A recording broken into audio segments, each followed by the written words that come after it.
l'être et on peut être fier de nos entrepreneurs de ce point de vue-là. Bon, ben justement, on va les faire monter sur scène. Certains de ces entrepreneurs, il a fallu faire un choix. Et c'est vrai que, vous l'avez dit, c'est un peu les levées de fonds, même si on nous dit parfois, non, vous arrêtez pas aux levées de fonds. C'est un peu ça qui nous a fait faire un choix, hein, Karine. Alors, nous avons à nous rejoindre Éric Labonardière, dirigeant d'Ebaneos. Éric Larchevêque, dirigeant de Ledger, avec Pascal Gauthier. Ah, ils sont nombreux. Thierry Cruan et Benoît Dashville, les cofondateurs de Snowflake.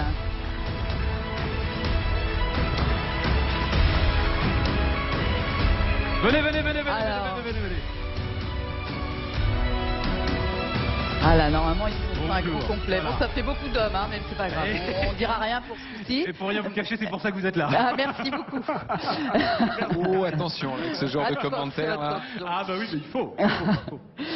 Éric Labonardière, avant que je vous pose la première question, c'est vrai qu'on se demande pourquoi vous êtes tous réunis. Parce que finalement, vous avez tous les mêmes ambitions.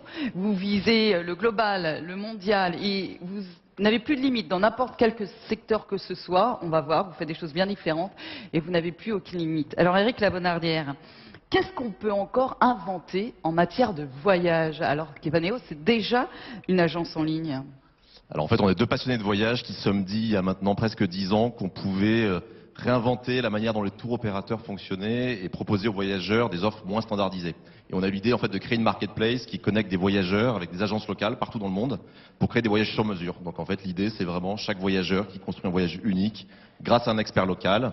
Ça coûte moins cher et c'est mieux qu'un voyage standard. Et pour aller parcourir le monde, est-ce que c'est bien d'avoir la French Touch?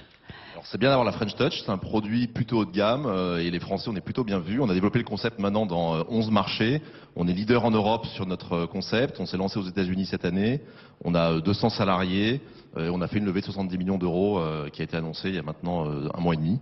Donc ça marche plutôt bien. Donc être français dans un monde assez global, ça fait venir des Américains. On a notamment un fonds américain qui a investi chez nous dans le dernier tour.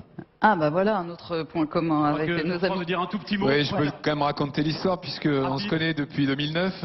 Je l'ai vu arriver avec un peu plus de cheveux dans mon bureau avec son associé Yann Vibou. Il venait chercher ses 500 premiers 1000 euros, hein, je me trompe pas. Voilà, et donc c'est une belle histoire. J'étais au board pendant 4-5 ans. Et en fait, finalement, moi, j'ai convaincu mes associés d'investir, pas tellement sur le concept, parce que je ne comprenais pas grand-chose, mais sur l'énergie d'Éric et Yann, et je me suis pas trompé, donc je suis très heureux. Bah voilà. Éric Larchevêque et Pascal Gauthier, le porte-monnaie à Bitcoin. Vous savez tout d'un gadget finalement son lendemain. Il est en train d'enflammer la planète des investisseurs. Comment vous l'expliquez? Déjà, les crypto-monnaies enflamment pas mal, je pense, les marchés. L'année dernière, il y a eu beaucoup d'actions. Et comme nous, on vend des coffres numériques pour stocker des bitcoins, des crypto-assets, eh bien, ça a bien marché aussi. On pensait en vendre 60 000 en 2017. Et finalement, on en a vendu 1 million dans 165 pays. Donc l'entreprise a une croissance extrêmement forte. Et aujourd'hui, on est aussi 200. Ça nous a aidé pour la croissance. On a levé au total 70 millions d'euros. Et donc l'entreprise travaille beaucoup maintenant pour continuer de développer ses produits et faire de Ledger vraiment un leader technologique mondial dans tout ce qui est sécurité et infrastructure pour applications blockchain. Ah ouais, c'est de la tech industrielle. Il faut la fabriquer. Cette clé de stockage, ce sera en France? Pardon. Non, oui, c'est ça. Elle sera fabriquée en France. Parce qu'il y a de l'industrie, en fait. C'est la matérialisation de l'immatériel total. C'est ça qui est incroyable dans votre aventure. Ça sera fabriqué en France, mais ce qui a intéressé surtout les investisseurs, c'est la technologie de base, qui est la technologie de la carte à puce, qui est quand même une invention française, et qui est ce qu'on a réutilisé pour ensuite développer ce produit. Donc c'est fait en France, c'est de la technologie française, et le marché nous le rend bien. Bon, et puis on va terminer. Allez, last but not least, Thierry Cruan et Benoît Dashville. 1 milliard de dollars. Vous êtes à la tête d'1 milliard de dollars, levé aux États-Unis. Ça aurait été possible, ça, en Europe? Ben, je sais pas. J'ai pas essayé, mais je pense que ça aurait été difficile, oui. Ouais, je crois Probablement route Bézieux, ça difficile. aurait été possible en Europe, ça? Ça le devient de plus en plus. Hein. Alors évidemment, bon, c'est plus facile aux États-Unis, mais regardez les levées de fonds, et c'est pas le syndrome absolu, le symbole absolu, pardon, mais ça devient de plus en plus. Tout à fait. Donc la prochaine fois, le prochain milliard de dollars, On refera venez ça. le lever en France. Snowflake, hein. Dans la salle, je suis sûr qu'il y a des gens.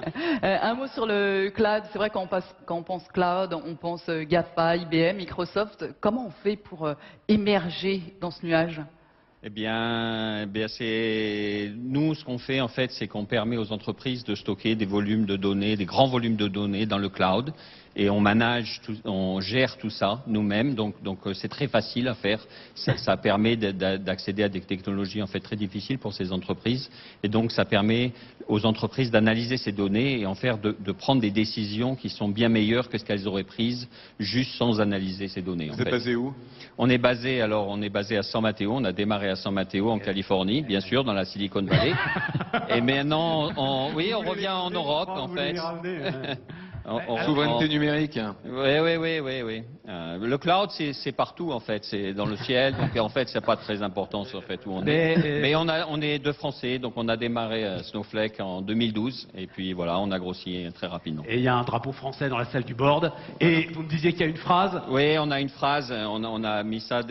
On dit à nos investisseurs, en fait, il vaut mieux apprendre à parler français que d'essayer de comprendre des Français qui parlent anglais. Voilà. C'est ça dans notre... C'est comme ça qu'on va progresser. Voilà. Messieurs, on va vous remettre votre prix, vos prix, tout de suite. Non Non, en fait, il n'y en a pas. Pardon. Et je vous remercie infiniment. Non, en fait, on n'a voilà. pas de prix, Non, oui, c'était c'est pas un grave. témoignage. Non, mais voilà. Pardon. Voilà. Merci infiniment. Merci infiniment, messieurs. Merci à vous.